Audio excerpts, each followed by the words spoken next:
Paz, irmãos, né, muito bem no nosso culto, na quarta-feira, né, que nós possamos glorificar a Deus, ainda nessa nossa modalidade, né, de gravado, né, via online, e quero compartilhar o texto que está em Mateus capítulo 21, verso 28 a 32, né, que diz o seguinte: E que vos parece? Um homem tinha 2 filhos. Chegando-se ao primeiro, disse: Filho, vai hoje trabalhar na vinha. Ele respondeu: Sim, senhor, porém não foi. Dirigindo-se ao segundo, disse-lhe a mesma coisa. Mas este respondeu: Não quero. Depois, arrependido, foi. Qual dos dois fez a vontade do Pai? Disseram: O segundo. Declarou-lhes Jesus: Em verdade vos digo que publicanos e meretrizes vos precedem no reino de Deus. Porque João veio a vós outros no caminho da justiça, e não acreditastes nele. Ao passo que publicanos e meretrizes creram.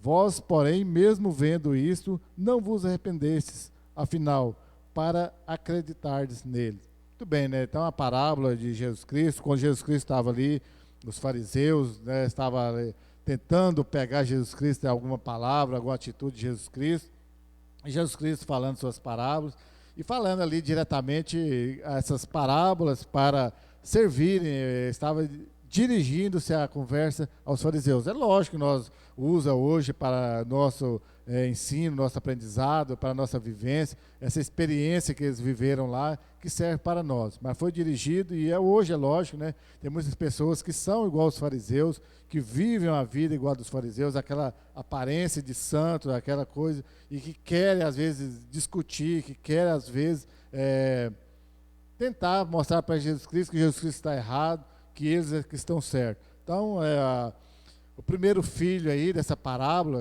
que representava os fariseus, os saduceus, os escribas, né? Aqueles ali que tinham a religião dos judeus, mas estavam longe de Deus. Eles que foram chamados para anunciar a Deus, as pessoas tinham ao encargo deles anunciarem Jesus Cristo, de viver a vida do Messias prometido, mas que, no entanto, eles não concordavam, ou seja, estavam contrários a essa vontade, né? Eles não professavam, não confessavam Jesus Cristo. Ou seja, eles até reconheciam Deus, reconheciam que havia um Messias, mas eles eram desobedientes, eram rebeldes, como tem muitos hoje, estão dentro das igrejas, vêm aos cultos, né? Participam de quase todos os eventos da igreja, mas são rebeldes, querem viver segundo a sua vontade, segundo o que eles bem entendem, né? Por fora eram corretos, né? Tinham a aparência de santidade, sempre dizendo: eu vou, Senhor, eu vou fazer tudo, né? Mas na prática era diferente, eles não faziam a vontade, até faziam seus sacrifícios, né? Porque as pessoas gostam hoje, né? Às vezes de se sacrificar, de fazer algo difícil, mas na verdade eles não fazem aquilo que Jesus Cristo realmente quer, que é de obedecer, de viver a palavra, né? É o que o próprio Deus já disse, né? A Bíblia já diz, né? Acaso ter prazer em sacrifício, em sangue de todos, melhor é obedecer do que sacrificar. E as pessoas hoje, como os fariseus, preferem muitas vezes isso, né? De se sacrificar do que obedecer. E às vezes vai, mas às vezes fala só por falar, na verdade eles não querem fazer, né? Na verdade, eles estavam assim, até com boa intenção, né, de obedecer, vou lá fazer, né, mas sua atitude era premeditada. Eles falaram para o pai ali, a representação desse filho, o primeiro filho aí, só para, na tentativa de agradar o pai ali de momento, para passar, né, mesma coisa, às vezes como nós, como pastores, vai conversar com determinadas pessoas, falam para elas, elas concordam tudinho com a gente ali, né? Não, o senhor está certo, você está certo, mas saiu dali e faz tudo o contrário, ou seja, não mudou nada, né? A maioria das pessoas não tem intenção de mudar. Quando a gente chama para conversar, né, sobre alguma coisa, eles baixam a cabeça, ou às vezes, né, concordam com tudo, como faziam os fariseus, eles às vezes até concordavam com Deus, mas era só para enganar, né? Que jamais, né, nós venhamos a imitar então esse primeiro filho, né, que dizia que ia fazer a vontade de Deus, falava que estava fazendo a vontade de Deus, mas na verdade a intenção dele não era de fazer. que nós possamos olhar para esse primeiro filho e perceber isso, né? Eu não preciso falar para Deus que vou fazer determinada coisa só para falar, só para fugir do conflito, só para fugir da discussão às vezes e não encarar a situação, né? Que o nosso discurso, que a nossa fala possa acompanhar na prática. Aliás, era um grande perrengue que eles tinham, os fariseus tinham com Jesus Cristo, era justamente isso. Que toda a prática, as atitudes de Jesus Cristo seguia o seu discurso. Jesus Cristo falava e fazia. Já os fariseus era completamente diferente. Falava determinada coisa, mas a sua prática, a sua vivência de religiosidade era completamente diferente. Falava uma coisa e fazia outra. Que nós não sejamos assim. Sejamos como Jesus Cristo, que fala e faz, né, aquilo que nós falamos, né? Em segundo lugar, nós podemos perceber que o arrependimento é quando há disposição inicial, né, de negligência, ou seja, é o segundo filho. A intenção, a resposta dele foi de negligência, de não obedecer, mas que ele arrependeu, a disposição dele foi de arrependimento, de voltar atrás. Ou seja, então todo arrependimento, ele é representado aqui na parábola pelo segundo filho. Por quê? Porque ele falou que não ia. E ele é representado dentro da palavra aqui de que Jesus Cristo contou aquele povo ali, pelos cobradores de impostos, pelos pecadores, pelas meretrizes, né? Representado por esse povo, ou seja, lá os pecadores mesmo confessam que é representado pelo segundo filho. Eu chamo você, vamos servir a Jesus Cristo? Não vou não. Não quero, não conheço, não sei quem é. Mas lá no meio do caminho eu falo assim, será quem é esse Jesus Cristo? Vou arrepender dessa minha decisão de não conhecê-lo, de ouvi-lo, e vou até lá para ver quem é.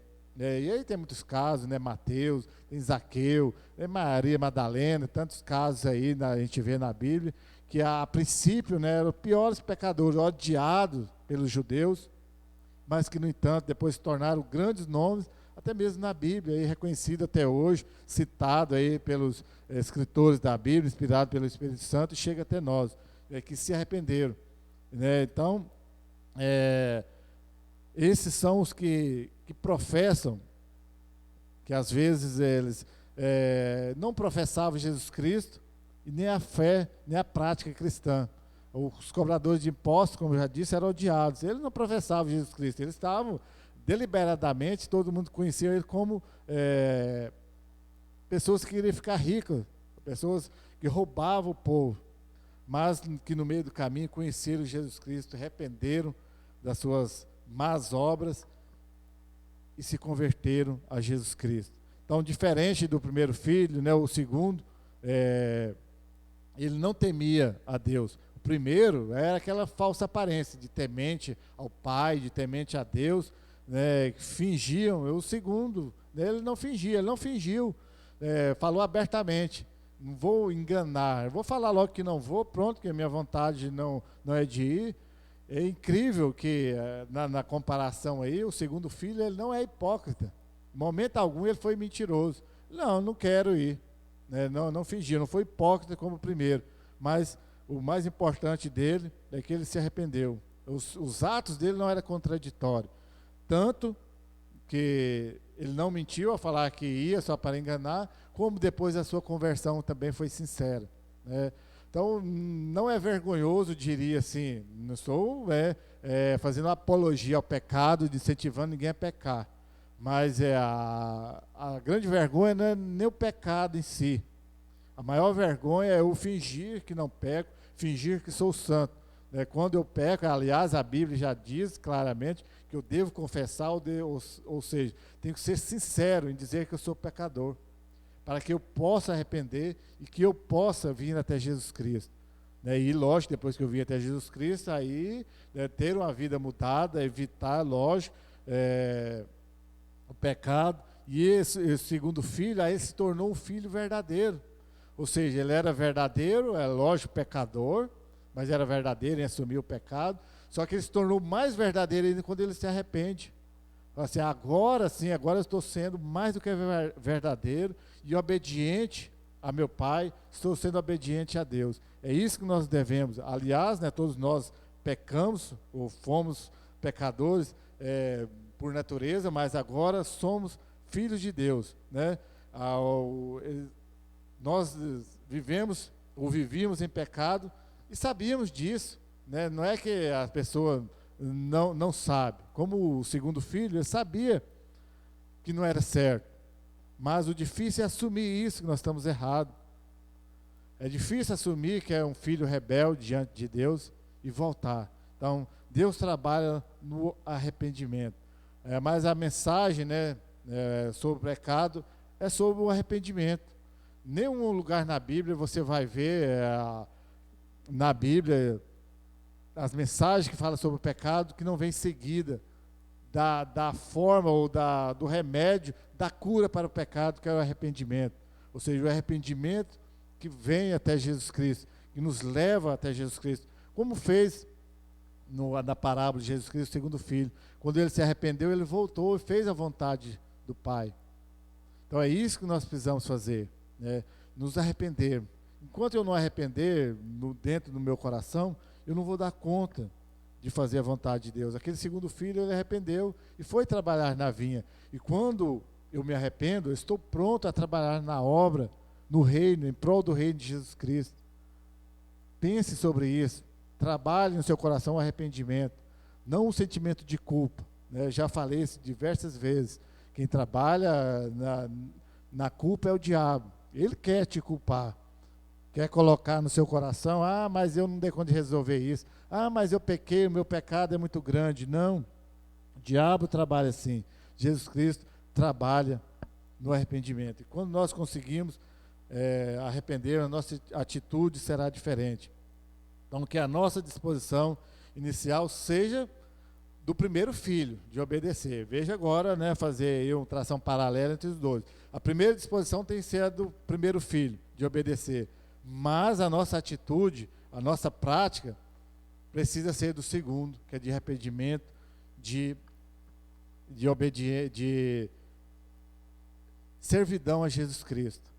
É lógico que nem sempre nós vamos dar conta de ser obediente à primeira vista, mas que nós sejamos prontos ao arrependimento em segundo lugar.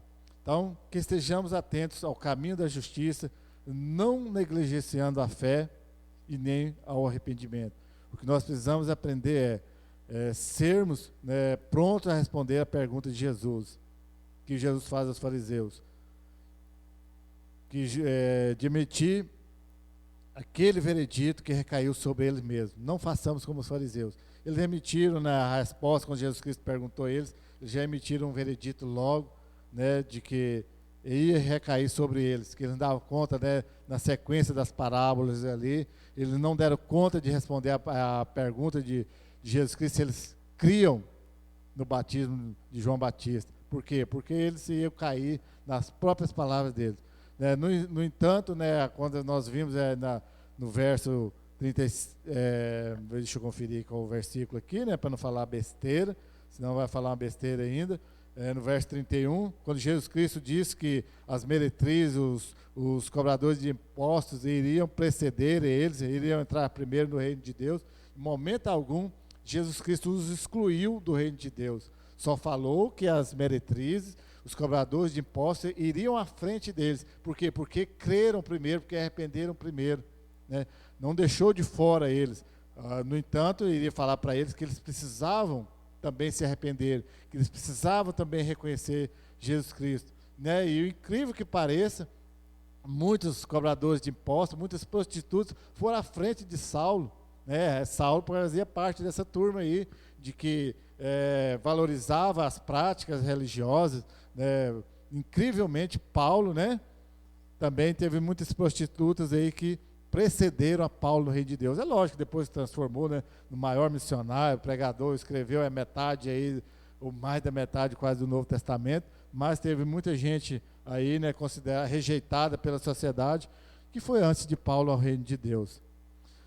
Então, e o verso 32 destaca isso, né, que os fariseus não estiveram atentos ao caminho da justiça, negligenciaram a fé, ou seja, estavam mais preocupados com a aparência de santidade deles do que verdadeiramente ao ensinamento de Jesus Cristo. Então, que nós possamos aprender com essa parábola que as respostas diferentes dos filhos apenas demonstravam diferentes tipos de pecado. Um de engano, de hipocrisia, e o outro de desobediência, mas que o primeiro prometeu a obediência, mas não tinha a intenção de cumprir a palavra, ou seja, era pecador. O segundo nem prometeu, nem tinha intenção de obedecer. Então, não prometo que vou, nem tinha. Mas até esse ponto, né, não há por que preferir um ao outro. Né? Estava igual, mas eles se tornaram diferentes no derradeiro ato. É nesse que é o mais importante. Quando ele se arrependeu, o segundo filho se arrependeu e voltou e obedeceu ao seu pai. Então é nisso. Aparentemente, no início, quem é salvo, quem não é salvo, é quase igual. Mas no último dia vai ficar claramente evidente quem serve e quem não serve a Jesus Cristo. Que nós possamos estar nesse grupo de que se arrepende e volta e segue a Jesus Cristo. Quero orar com você nessa noite para nós encerrarmos esse nosso período. Deus Pai, Senhor, em nome de Jesus, ó Pai, eu glorifico o Teu nome. Pai, Tu és santo, Tu és poderoso. Pai, em nome de Jesus, ó Pai, coloque em nosso coração, Pai, um coração obediente ao Senhor, Pai. Mas aquelas vezes, ó Pai, que nós fomos negligentes ao Senhor, ó Pai, que nós não Te obedecermos, ó Pai, nós possamos reconhecer, ó Pai, nossos pecados, ó Pai, a nossa negligência, e arrependermos e voltar ao Senhor, Pai. Pai, em nome de Jesus, nos ajude a cada dia, Pai, a ter um coração grato, quebrantado diante do Senhor, Pai, em nome de Jesus. Que o Senhor te abençoe e te guarde, em nome de Jesus. Amém?